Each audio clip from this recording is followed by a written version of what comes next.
കാലിക്കറ്റ് യൂണിവേഴ്സിറ്റിയുടെ ജൂലൈ 28-ന് നടക്കുന്ന യൂണിയൻ തെരഞ്ഞെടുപ്പിന്റെ വീറും വാശിയുമേറിയ പ്രചാരണ പരിപാടികൾ ഇന്ന് സമാപിച്ചു. ക്രൈസ്റ്റ് കോളേജിൽ SFI, KSU, ABVP സംഘടനകളുടെ വാശിയേറിയ പ്രചാരണ പരിപാടികളാണ് അരങ്ങേറിയത്.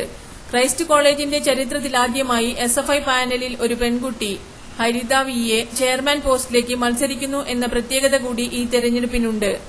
6 സീറ്റിലേക്ക് SFI എതിരില്ലാതെ ഇതിനകം വിജയിച്ചു കഴിഞ്ഞു. KSUവിന്റെ നേതൃത്വത്തിൽ ഇന്നു നടന്ന പ്രചാരണ പ്രവർത്തനങ്ങൾക്ക് പ്രിൻസ് പെരേര, മഹേഷ്, പ്രശാന്ത്, വിവേക് എന്നിവർ നേതൃത്വം നൽകി.